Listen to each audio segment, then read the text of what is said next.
இன்றே டவுன்லோட் செய்து உங்கள் ஃபேவரட் ஷோக்களை என்ஜாய் பண்ணுங்க. ஆமா, எல்லாம் இப்படி தப்பா ஆயிப்போச்சே, இப்ப என்ன பண்றது? இது ஏதோ தப்பான அறிகுறி மாதிரி தெரியுது.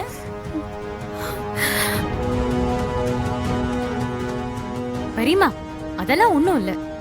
ஆசாரிக்கு ஏதோ உடம்பு சரியில்லை. இந்த ஃபங்க்ஷனை இன்னைக்கு இல்லனா இன்னொரு நாள் வச்சுக்க வேண்டியதான். என்னது இன்னொரு நாளா? தாலி செய்யும் போது தடங்கலாச்சுன்னா அது பெரிய அபசகுணம்.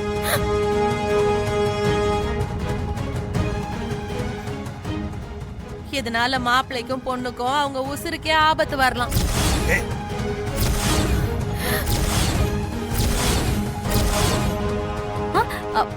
ஆண்டி, நீங்க இதெல்லாம் நம்பாதீங்க.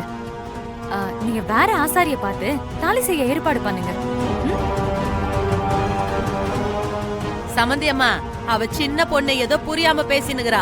இத பாருங்க, நமக்கு கண்ணால முக்கியமா இல்ல நம்ம பிள்ளைங்களோட உசுறு முக்கியமா?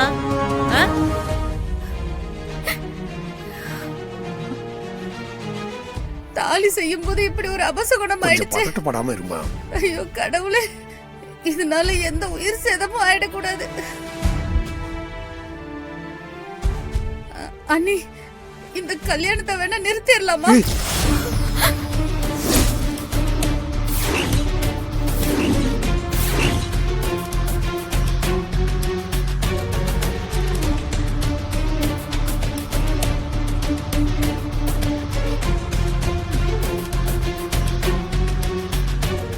நல்ல காரியம் நடக்கும்போது இந்த மாதிரி சில தடங்கள் வரதான் செய்யும்.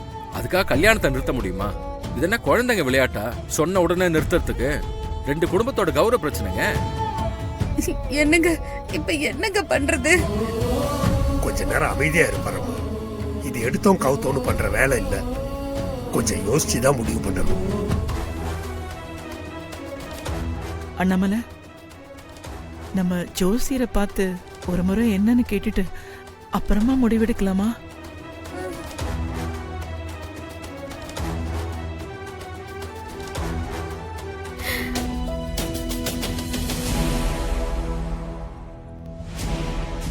வருண், அம்மா கண்டிப்பா இந்த கல்யாணத்தை நிறுத்திடலாம்னு சொல்லதான் கூப்பிடுறாங்க. அந்த நூலை எடு.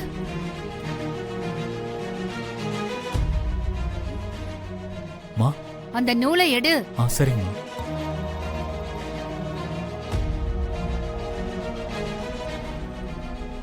வெண்ணிலா, நீ இங்க வா.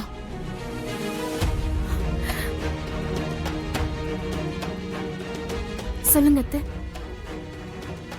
இத வச்சு வெண்ணிலா கழுத்துல தாலி செயினுக்கான அளவை அளந்து வை.